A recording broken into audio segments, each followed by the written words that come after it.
everybody, John Hunt here with another episode of Hunt for the Smart Home.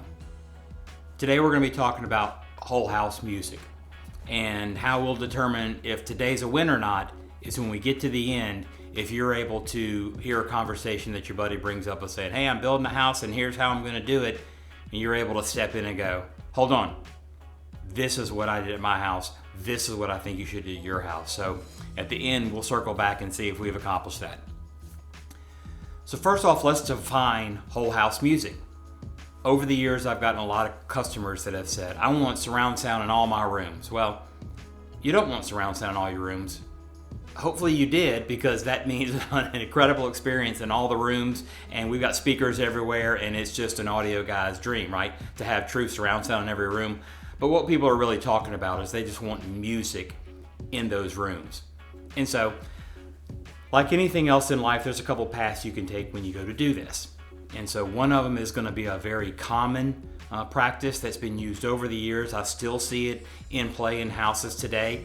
It's got quite a few limitations, and there's a point where it becomes more of a hindrance than a help. And we're going to discuss that, as well as taking the different approach of the music, kind of a standalone component on its own. And we'll see the benefit in that as well. First off, let's talk about probably the most common method and approach that people take when they want to expand their whole house music. Most people start with music in a room where the surround sound receiver tuner is located. That's typically where your TV is, right? And you want music through there, so you play the radio or a CD or other type of things, docking an iPod, where we've moved into the streaming age. So now you want Pandora in that room, and that's a pretty easy solution. Where the challenge happens is when you want music in the kitchen, the master bath, the patio, these additional rooms, because you love music and you want it throughout the entire house, so you want to expand that experience and expand that footprint. Well, one thing I see as a very limited solution that people run across quite a bit is taking that traditional receiver and asking it to push speakers throughout the home and distribute that music throughout the home. Now keep in mind, they do make receivers that are what we call multi-zone, multi-room. You can label it however you want, and you can kind of set it up on a white piece of paper and a cut sheet, and the salesperson can tell you all the capabilities that the receiver can do. There are limitations that at the end of the day, the manufacturers are building those receivers to sell more receivers, and I understand that. But they're also making it seem a little more appealing and a little more of a solution than it truly is when you get to the day-to-day, I want to use my system on a regular basis. Because those receivers were originally designed to process the surround sound and the speakers in that one room, when you start adding rooms 2, 3, things like that, you quickly exceed that receiver's capacity, and then you need another solution for those additional rooms anyway. So my approach and my recommendation to my clients and my friends, and what I've done at my own home, is I treat the surround sound as a separate solution, and then whole house music is a completely different animal. Now that doesn't mean we can't tie these two together down the road and have Christmas music or the ball game or our favorite Pandora station playing throughout the entire house. That's definitely possible, and it's an easy thing to do. But when we address the whole house music as its own solution, as its own standalone piece, then we don't have to worry about distribution or exceeding rooms or power and stuff like that, because we've addressed that issue on its own, and we've solved that problem. You'll hear through a lot of these videos me talking about someone coming and saying, I've got a headache, and then you give them an aspirin. And they'll get another headache, and you'll give them another aspirin. You've got to break that cycle, or you're going to keep feeding someone aspirin, and the headache's really never going to go away. You're going to just continue to give them a temporary solution for the temporary problem they have. So the approach you'll see, and a theme you'll see through a lot of these videos, is giving you the ability to do a short-term DIY solution, which might be great for you, or a long-term, more practical, holistic solution that you can expand and grow at your convenience, at your budget, as the needs grow. So let's talk about approaching the whole house music as its own solution, own standalone piece. I think the first most important part is you need to start with the end in mind and find out how many rooms would you eventually want music in, and then work it backwards. If you start saying I want music in the kitchen and you take care of that solution, and then you realize I want music in the master bath and the patio and the outdoor kitchen and the pool, you're gonna have to continue to solve these problems. So that doesn't mean you buy speakers and an amplifier for every room and solve that problem and spend that money for that. It means you have that mental conversation with yourself and think through it and go, if I could develop a system that's easy to use and I put music into play, well, I love music, so eventually I would want it in these rooms. That's where you start with the end in mind, because again, think of it like going to McDonald's and getting the fries and the drink and the burger separately, or a value meal. It's always more cost effective when you can buy larger pieces of equipment that solve more problems or cover more rooms. In this case, amplification. It's more cost effective for you. So it's good to have that conversation up front of where the system might go, right? The other thing to factor in is when I want music in those other rooms, is TV a role? Does TV play a role in that? And do I want the audio from the TV to play through the speakers? If that's the case, then I've got to, again, factor that in and I've got to design that in. Some products offer that line in, that local source. Some don't. Some it's very easy to do and it's very native and you can just make it, when you say watch TV, it just happens. Some are going to require multiple steps and buttons and presses and things like that, which again, you just need to know that on the front end. So think about the rooms you want music in and then find out, do I want audio from the TV in those rooms as well? Is that something I need to factor into? So when you design it, that's the approach. Let's talk a little bit about Sonos versus a control systems music. And I bring up Sonos because it's probably the most common brand out there. Most people, if you say Sonos, they're going to understand what you're referring to. Wireless music, streaming music throughout the house that you can control from your phone, volume on, off, things like that. There's a benefit to Sonos. It is a standalone product and you can go out and buy one Sonos amplifier, hook up a pair of speakers to it, put it on your network, join your Pandora account to it, and you're good to go. Great DIY product. We even use it in our world of integration when the situation calls for it. The downside to Sonos is, because we go back to that McDonald's reference, because it is a standalone piece of equipment for one room, there'll be a point where if you start doing 4, 5, 6 rooms in your home, it's going to actually be a more costly solution than if you were to go back again and purchase a larger amplifier for multiple rooms at one time. So that's an approach that you need to think, and that's why we go back and talk about how many rooms we'll eventually do, because we want to be cost effective with our money and we want to be able to get as many rooms as we want music in as well.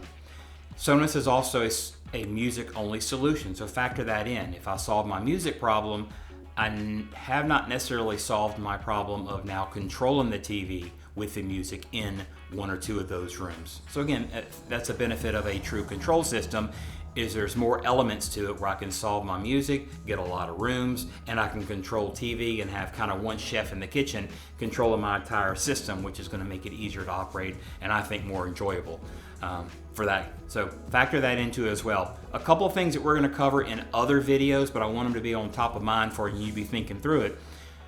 What size speakers do I want in the room? Well, normally we've had options of a 6-inch or an 8-inch round speaker traditionally that we put in the ceiling. That's our only option, so we just kind of roll with it and we use it.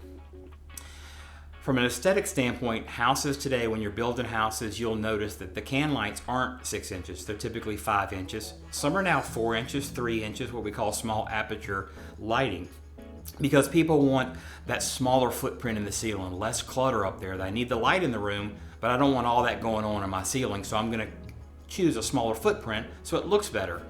Well, speakers nowadays, you can get in 3, 4, 5-inch circumferences to match those can lights. You can also get them in a square footprint, again, to match the ceiling, match the lights in the ceiling, because again, if we can have something that sounds good and solves our problem and it looks good, then that's a true win-win. So know that there's options when it comes to speakers for ones that do have high performance, that sound good, and they also aesthetically blend into the room, and again, make it more about the design of the room, not about the gear, the equipment, and the technology, because we want that stuff to go away ultimately. We don't want it to be the main focus of the room, right?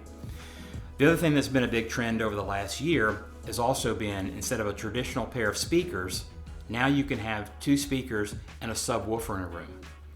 So if you're a big music fan, or you really like music, or you entertain quite a bit, you might want a pair of speakers and a sub in a kitchen a patio, areas that you entertain quite a bit that are people are there, or you're just spending a lot of time in and you really want to enjoy the music in those rooms, whereas your focus is to listen to the music versus just having background music in the bathroom while I'm brushing my teeth.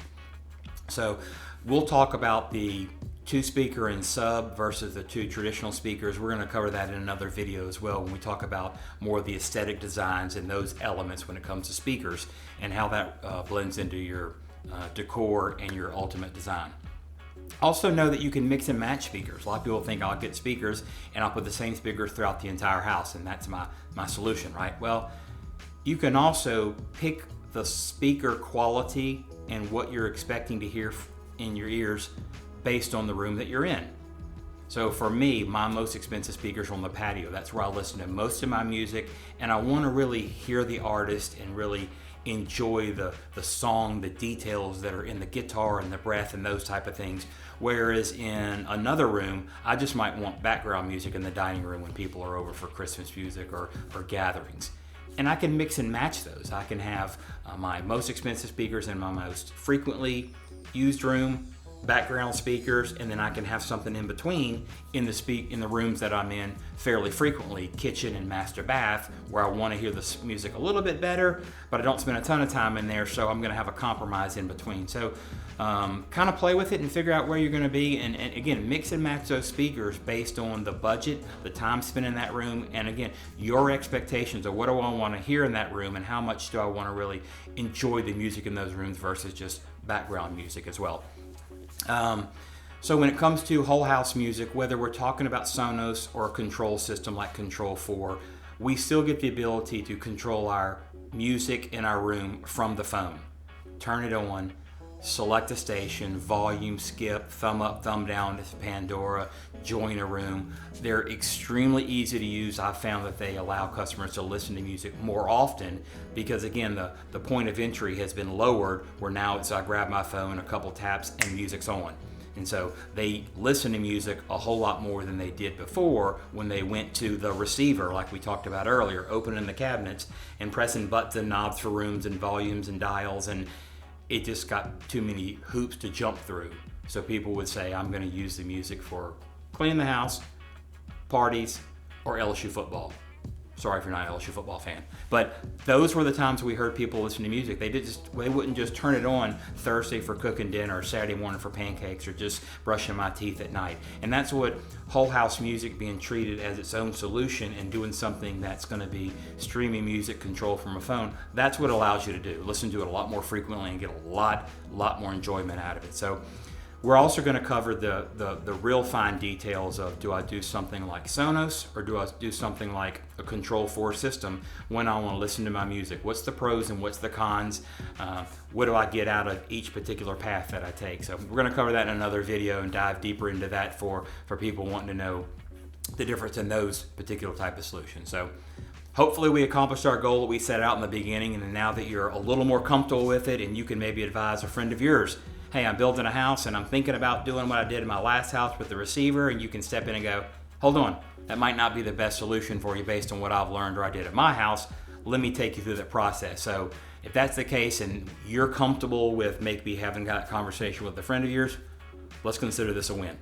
If you've got any comments, any other topics you'd love to hear or questions you've got for me privately, send me a message, send me an email. My contact information is located. Love for you to subscribe to the channel, share it with other friends. So looking forward to talking to you again on the next one. Be well, be smart.